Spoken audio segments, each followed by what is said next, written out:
សួស្តីអ្នកទាំងអស់គ្នាខ្ញុំបាទចក្រពតសម្រាយរឿងថ្ងៃនេះនឹងសម្រាយបន្តរឿងថ្នាក់រៀនធ្វើជាឃាតករក្រោយពីការប្រកួតកីឡាដែលបានយកឈ្នះទៅលើសិស្សថ្នាក់ A សិស្សថ្នាក់ 3E មានអារម្មណ៍ថាសប្បាយចិត្តខ្លាំងណាស់ក៏បានសាកល្បងប្រើជំនាញលោតសម្រាលខ្លួនរបស់ពួកគេលោតផ្លោះពីកន្លែងមួយទៅកន្លែងមួយរហូតក៏បានលោតទៅប៉ះជាមួយនឹងលោកតាចាស់ម្នាក់ដែលកំពុងតែជិះកង់ដោយអចេតនាហើយក៏បានធ្វើឲ្យគាត់ត្រូវចូលសម្រាកនៅមន្ទីរពេទ្យរឿងនេះបានដឹងទៅដល់លោកគ្រូខូរ៉ូគាត់ពិតជាខឹងជាមួយនឹងពួកគេខ្លាំងណាស់ក្រោយពីបានឮថាកូនសិស្សរបស់គាត់មិនព្រមទទួលខុសបែរជាប្រកែកថាមិនមែនជាកំហុសរបស់ពួកគេទៅវិញគ្រាន់តែជាឧបទ្ទវហេតុដោយចៃដន្យលោកគ្រូខូរ៉ូមានអារម្មណ៍ថាខកចិត្តជាមួយនឹងកូនសិស្សរបស់គាត់ខ្លាំងណាស់ក៏បានឲ្យកូនសិស្សរបស់គាត់ទៅសុំទោសលោកតាដោយផ្ទាល់និងបានបញ្ជូនក្រុមកូនសិស្សរបស់គាត់ឲ្យទៅធ្វើកិច្ចការងារជំនួសលោកតារហូតទាល់តែគាត់បានជាសះស្បើយនិងចាក់ចេញពីមន្ទីរពេទ្យហើយកិច្ចការងារដែលលោកតាធ្វើជាប្រចាំថ្ងៃនោះគឺមើលថែកុមារកំព្រាដែលលោកតាបានយកមកចិញ្ចឹមយូរណាស់មកហើយនៅផ្ទះរបស់គាត់កាលពីដំបូងសិស្សថ្នាក់ 3E ដូចជារៀងមានផលពិបាកក្នុងការមើលថែក្មេងៗបន្តិចព្រោះថាក្មេងតូចៗពិតជាគោខ្លាំងណាស់តែទាល់តែយូរបន្តិចទើបរៀងចុះសម្រុងជាមួយនឹងគ្នាដោយពួកគេនាំក្មេងៗលេងធ្វើកិច្ចការងារផ្សេងៗនិងបានជួយដោះស្រាយលំហាត់ដែលគ្រូបានដាក់មកពីសាលា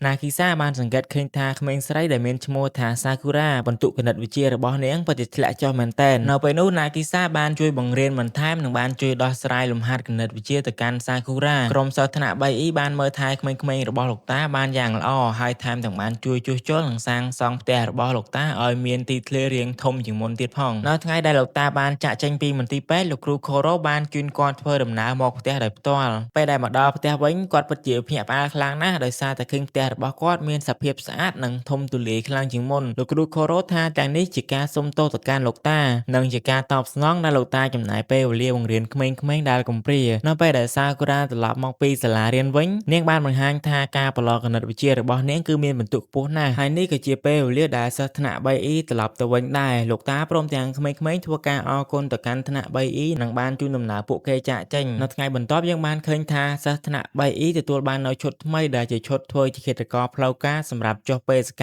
កម្មឈុតនេះគឺរចនាបថឡើងដោយអ្នកគ្រូអ៊ីរីណាផ្ទាល់តែម្ដងកូនសិស្សបានសង្កេតឃើញថាអ្នកគ្រូអ៊ីរីណាកំពុងតែមិនសប្បាយចិត្តជាមួយនឹងលោកខារ៉ាស៊ូម៉ាព្រោះថាថ្ងៃខួបកំណើតរបស់គាត់បានហួសប្រមាណថ្ងៃហើយតែលោកខារ៉ាស៊ូម៉ាធ្វើដូចជាមិនដឹងដោយសារតែបានដឹងពីរឿងនេះក្រុមកូនសិស្សបានរៀបចំផែនការដើម្បីផ្សារភ្ជាប់ទំនាក់ទំនងលោកខារ៉ាស៊ូម៉ានិងអ្នកគ្រូអ៊ីរីណាឲ្យបានល្អឡើងវិញហើយពួកគេក៏បានទៅទិញផ្កាមួយបាច់ទុកឲ្យលោកខារ៉ាស៊ូម៉ាជូនទៅកាន់អ្នកគ្រូអ៊ីរីណាគាត់ក៏បានយកផ្កាដែលកូនសិស្សទិញឲ្យនោះជូនទៅកាន់អ្នកគ្រូដោយផ្ទាល់ដៃដែលធ្វើឲ្យគាត់រំភើបចិត្តឥតឧបមាព្រោះថាក្រាស់ជូនផ្កានៅថ្ងៃខួបកំណើតតែព្រាមនោះអ្នកគ្រូអ៊ីរីណាក្តៅឆេវហ្មងព្រោះថាទាំងនេះសុទ្ធតែជាការរៀបចំរបស់កូនសិស្សនាងពិតជាខកចិត្តនឹងលោកខារ៉ាស៊ូម៉ាខ្លាំងណាស់នឹងបានឲ្យផ្កាទៅគាត់វិញនិងបានចាក់ចេញទៅប្រហែលថ្ងៃក្រោយមកយើងបានឃើញថាបរិះដែលជាអ្នកលក់ផ្កាឲ្យពួកគេកាលពីវគ្គមុនហ្នឹងគាត់បានបង្ហាញខ្លួននៅក្នុងថ្នាក់ 3E ហើយគាត់បានប្រាប់ថាគាត់បានចាប់ចម្រិតទៅកាន់អ្នកគ្រូអ៊ីរីណាគាត់នឹងបញ្ជូនរូបភាពដែលជាភស្តុតាងទៅកាន់រីតស៊ូហើយបើសិនជាអ្នកទាំងអស់គ្នាធ្វើអ្វីផ្ដេសផ្ដាសមកលើគាត់នឹងសម្លាប់អ្នកគ្រូភ្លាមហើយបើសិនជាចង់ជួយអ្នកគ្រូនោះត្រូវតែធ្វើតាមសំណើរបស់គាត់ដែលបានដាក់ឲ្យមុនពេលដែលអ្នកលក់ផ្កាបានចាក់ចេញទៅគាត់បានបន្សល់ទុកនៅផែនទីដែលជាទីតាំងរបស់អ្នកគ្រូអ៊ីរីណ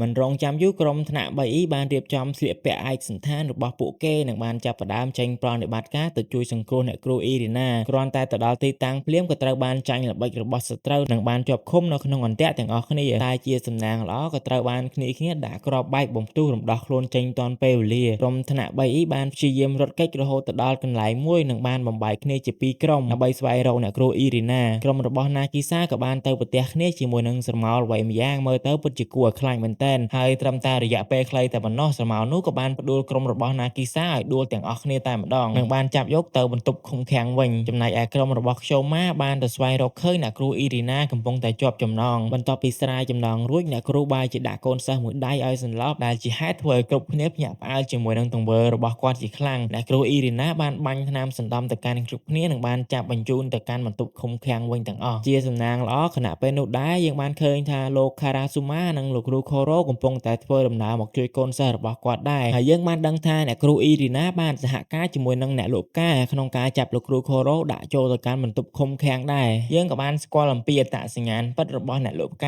ាគាត់គឺជាឃាតករដែលរដ្ឋាភិបាលជួលមកឲ្យសម្លាប់លោកគ្រូខូរ៉ូគាត់មានឈ្មោះថា Shinigami វិធីសាស្ត្ររបស់គាត់គឺយកកូនសិស្សធ្វើជានុយដើម្បីបញ្ឆោតចាប់លោកគ្រូខូរ៉ូបានយ៉ាងស្រួលហើយលោកគ្រូខូរ៉ូទោះបីជាគាត់មានសមត្ថភាពខ្លាំងប៉ុណ្ណាក៏មិនអាចរំដោះខ្លួនឯងនិងកូនសិស្សចេញបានដែរ ដែរព្រោះថាគុកដែលបានដាក់គាត់ហ្នឹងគឺជាគុកពិសេសសម្រាប់ដាក់ភាវៈចម្លែកដូចជាគាត់អញ្ចឹងឃាតករ Shinigami បានប្រាប់ពីរបៀបដែលគាត់សម្លាប់លោកគ្រូ Koro គឺពិតជាងាយស្រួលខ្លាំងណាស់គាត់បានដាក់បង្កប់គ្រាប់បែកនៅទ្វារទឹកធំៗនៅពេលដែលគាត់ឡើងទៅដល់ខាងលើវិញគាត់នឹងបំទុះឲ្យទឹកហូរមកសម្រាប់លោកគ្រូ Koro នៅក្នុងគុកនឹងតែម្ដងលោក Karasuma ក៏បានសួរថាហើយចុះសិស្សទាំង27នាក់នឹងត្រូវធ្វើយ៉ាងម៉េចវិញបើសិនជាយកពួកគេចេញពីគុកនោះលោកគ្រូ Koro នឹងរត់រួចជាមិនខានទេ Shinigami បានតបថាវាពិតជារឿងងាយស្រួលយល់ទេគឺជីវិតមនុស្ស27នាក់បដូរជាមួយនឹងជីវិតមនុស្សមួយផែនដីហើយបើសិនជានៅសូន្យសានច្រើននោះឆ្នាំក្រោយគឺដល់ពេលដែលសត្វចម្លែកមួយនឹងកំទេចពិភពលោកចោលហើយលោក Karasuma បានចេញមុខបដិសេធជាមួយនឹងគំនិតដ៏ឃោរឃៅមួយនេះគាត់នឹងការពារកូនសិស្សទាំង27នាក់ឃាតករ Shinigami បានតបថាលោក Karasuma ទៅដោះស្រាយជាមួយនឹងរដ្ឋាភិបាលដោយខ្លួនឯងទៅ Karasuma បានស្ទុះទៅដាក់ Shinigami មួយដៃនិងបានបោះពាក្យថានៅទីនេះមានតែប្រមាណអ្នកទេគាត់នឹងបំបិទមាត់ចោលទាំងអស់ចាំមើលថារដ្ឋាភិបាលធ្វើមិននឹងដឹងរឿងនេះដែលមួយឃ្លានេះធ្វើឲ្យគ្រប់គ្នាពេញចិត្តនឹងលោក Karasuma ខ្លាំងចេះរៀងសង្ហា1000 បូកអូរ៉ាតែម្ដងនៅត្រង់កន្លែងនេះគោលគំនិតរបស់លោក Karasuma នៅតែចង់សម្រាប់លោកគ្រូ Koro ដដែលតែបើសិនជាយកជីវិតកូនសិស្សទាំង27នាក់នេះគាត់មិនយល់ព្រមជាដាច់ខាត Shinigami ដឹងខ្លួនថាមិនអាចស៊ូរួចខ្លាចលោក Karasuma បំបិទមាត់ចោលទៀតនោះក៏បានបញ្ញាប់ដាក់មេប្រូចទៅបាត់លោក Karasuma ក៏បញ្ញាប់ដេញទៅតាមបែរជាអ្នកគ្រូ Irina មកពាំងផ្លូវទៅវិញ Shinigami មិនបានខ្វាយខ្វល់ជាមួយនឹងអ្នកគ្រូ Irina ទេក៏បានចុចបំផ្ទុះគ្រាប់បែកនៅទីនោះចោលប៉ុន្តែពួកគេទាំងពីរមិនមានបញ្ហាប៉ះពាល់អ្វីដល់ជីវិតទេលោក Karasuma បានហែកអាវរបស់គាត់រុំរបួសឲ្យអ្នកគ្រូ Irina ក៏បានហូរឈាមតែមិនមែនឈាមដោយសារតែត្រូវរបួសនោះទេគឺឈាមដោយសារតែបានឃើញរាងកាយដ៏ sexy របស់លោក Karasuma脳に異常かと思ったがឃាតករ Shinigami បានត្រឡប់មកវិញដើម្បីមើលថាពួកគេទាំងពីរស្លាប់ឬនៅតែក៏ត្រូវបានលោក Karasuma ចាប់ក្រៀកពីក្រោយបោកទម្លាក់ចុះទៅខាងក្រោមដែលបានបង្ហាញមុខមាត់ពិតរបស់ឃាតករ Shinigami ពិតជាអាក្រក់ខ្លាំងមែនទែនហើយការប្រយុទ្ធគ្នារវាងលោក Karasuma និងឃាតករ Shinigami ក៏បានចាប់ផ្ដើមあえて接近戦に持ち込んだ Shinigami បានប្រើម្រាមដៃពិឃាតមួយគ្រាប់បាញ់ចំបេះដូងធ្វើឲ្យលោក Karasuma ហូរឈាមឆ្វាចទន់ជង្គង់ស្រាប់ Shinigami ដើរទៅជិតបំរុងនឹងផ្ដាច់លោក Karasuma ចោលទៅហើយតែក៏ត្រូវបានលោក Karasuma ក្រោបឡើងទាត់មួយជើងពេញទំហឹងចំមកអូនតូចឆ្អល់ហើយឈាមដែលបានបាញ់មកឆ្វាយអំបញ្ញមិញហ្នឹងគ្រាន់តែជាទឹកប៉េងប៉ោះដែលលោកគ្រូ Koro បញ្ជូនតាមដៃរបស់គាត់មកទេដើម្បីបោកបញ្ឆោតគូសត្រូវវាមើលទៅដូចជាឈាមពិតៗអញ្ចឹងមិនទុកយូរទេលោក Karasuma ក៏បានសោកមួយកណ្ដាប់ដៃគំនុំផ្ដាច់ឃាតករ Shinigami ចោលបាត់ទៅហើយអ្នកគ្រូ Irina ដោយសារតែបានដឹងពីកំហុសរបស់ខ្លួនគាត់បានធ្វើលបបំរុងនឹងចាក់ចេញក៏ត្រូវបានក្រុមកូនសិស្សចាប់គៀកដៃជាប់និងបាននិយាយថាពួកគេយល់ពីអ្នកគ្រូដោយសារតែអ្នកគ្រូចាញ់បញ្ឆោតនៃមនោគមរបស់ឃាតករ Shinigami មួយពេលទោះបីជាអ្នកគ្រូរកសម្រាប់ពួកគេក៏ដោយក៏មិនមែនជាបញ្ហាដែរព្រោះថាអ្នកគ្រូគ្រាន់តែដើរផ្លូវខុសជាមួយនឹង Shinigami មួយពេលតែប៉ុណ្ណោះលោក Karasuma ក៏បានជូនផ្កាកុលាបមួយតងទៅកាន់អ្នកគ្រូ Irina និងបាននិយាយពាក្យផ្អែមល្ហែមជាច្រើនជាមួយនឹងអ្នកគ្រូ自分のបន្ទាប់ពីរឿងហេតុការណ៍ទាំងអស់ត្រូវបានបញ្ចប់ណាគីសាក៏បានត្រឡប់មកផ្ទះវិញហើយយើងបានឃើញថាម្ដាយរបស់ណាគីសាកំពុងតែព្រួយបារម្ភពីលទ្ធផលបន្ទុកសិក្សារបស់គេម្ដាយរបស់ណាគីសាពិតជាខឹងនិងអស់សង្ឃឹមជាខ្លាំងគាត់បានសម្រេចចិត្តយ៉ាងច្បាស់ថាដាច់ខាតត្រូវតែបដូរកូនប្រុសរបស់គាត់ឲ្យចេញពីថ្នាក់ 3E ម្ដាយរបស់ណាគីសាគឺជាមនុស្សព្យាយាមគ្រប់គ្រងទៅលើជីវិតកូនប្រុសរបស់គាត់ចង់ឲ្យកូនប្រុសរបស់គាត់ធ្វើអ្វីទៅតាមចិត្តរបស់គាត់ចង់បានហើយគាត់មិនដែលបានខ្វាយខ្វល់ពីចិត្តកូនប្រុសរបស់គាត់ម្ដងណាឡើយហើយរឿងនេះគឺបានប៉ះពាល់ទៅកាន់ផ្លូវចិត្តរបស់ណាគីសាជាខ្លាំងដើម្បីជួយដោះស្រាយបញ្ហារបស់ណាគីសាលោកគ្រូ Koro បានក្លែងខ្លួនទៅជាលោក Karasuma ដើម្បីជួបសំណេះសំណាលពិភាក្សាជាមួយនឹងម្ដាយរបស់ណាគីសាគោលបំណងរបស់គាត់គឺបញ្ចុះបញ្ចូលម្ដាយរបស់ណាគីសាមិនឲ្យគាត់ផ្លាស់ប្ដូរចេញពីថ្នាក់ 3E ប៉ុន្តែម្ដាយរបស់ណាគីសាបានបង្ហាញភាពច្រឡោតតតងដាក់លោកគ្រូ Koro យ៉ាងខ្លាំងលោកគ្រូ Koro បានព្យាយាមនិយាយសម្របសម្រួលដោយនិយាយថាណាគីសាមានអាយុគ្រប់គ្រាន់ក្នុងការសម្រេចចិត្តដោយខ្លួនឯងហើយមិនចាំបាច់ឲ្យម្ដាយមកគ្រប់គ្រងជីវិតរបស់គេទៀតឡើយព្រោះថាធ្វើបែបនេះគឺប៉ះពាល់ទៅកាន់អារម្មណ៍របស់គេជាខ្លាំងហើយក៏ប៉ះពាល់ទៅកាន់ការសិក្សារបស់គេ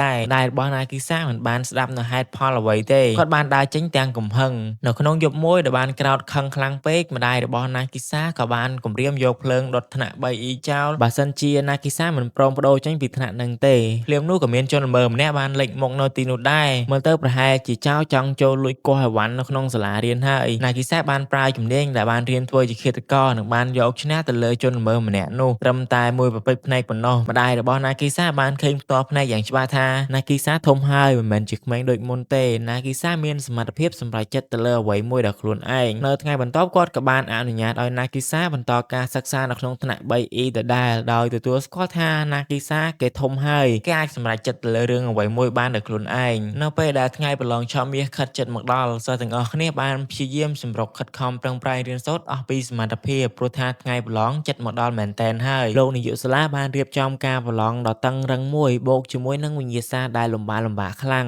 មិនយូរប៉ុន្មានការប្រឡងក៏បានឈានចូលមកដល់ដោយដែលការប្រឡងមុនដែរសិស្សទាំងអស់គ្នាបាននិមិត្តការប្រឡងដូចជាការធ្វើសង្គ្រាមប្រយុទ្ធជាមួយនឹងសត្វយក្សដ៏ធំនៅពេលដែលលទ្ធផលនៃការប្រឡងបានមកដល់ដៃលោកគ្រូខូរ៉ូគាត់បានប្រកាសថាសិស្សទាំងអស់គ្នាដែលនៅថ្នាក់ 3E គឺប្រឡងជាប់ទាំងអស់គ្នាមិនមាននរណាម្នាក់ប្រឡងធ្លាក់ឡើយហើយមិនត្រឹមតែប៉ុណ្ណោះខាម៉ាគឺទទួលបាននៅលេខ1ដែលឈរនៅលំដាប់បន្ទុកខ្ពស់ជាងគេបំផុតនៅក្នុងសាលារៀនដែលរឿងនេះបានបំបាក់មុខទៅកាន់អាសាណូដែលជាកូនប្រុសរបស់នាយកសាលាជាខ្លាំងនិងបានផ្លាស់ប្ដូរផ្នត់គំនិតរបស់សាលាថាថ្នាក់ 3E សម្បូរទៅដោយសិស្សខ្សោយខ្សោយដែលជាថ្នាក់ដែលអត់បានការជោគជ័យរបស់សិស្សថ្នាក់ 3E នៅលើកនេះគឺបានប៉ះពាល់ទៅកាន់អារម្មណ៍របស់នាយកសាលាជាខ្លាំងសូម្បីតែសិស្សថ្នាក់ A ដែលធ្លាប់តែជាជើងឯកក៏ចាប់ផ្ដើមមានអារម្មណ៍កោតសរសើរទៅកាន់សិស្សថ្នាក់ E ដែរដោយទទួលស្គាល់ថាសិស្សថ្នាក់ E គឺខ្លាំងគ្រប់ផ្នែកតែម្ដងមិនថាល្បែងកម្សាន្តផ្សេងកីឡានិងការរៀនសូត្រគឺខ្លាំងគ្រប់មុខយកតែម្ដងនៅថ្ងៃបន្ទាប់លោកគ្រូខូរ៉ូបាននាំកូនសិស្សខៃយ៉ាណូនិងណាគីសាទៅសម្អាតបន្ទប់ដាក់អីវ៉ាន់នៅក្នុងសាលារៀនខណៈពេលនោះខៃយ៉ាណូបានបង្ហាញថានាងក៏បានបំលែងខ្លួនទៅជាដោះដៃមឹកចម្លែកចេញពីក្រោយក្បាលដែរ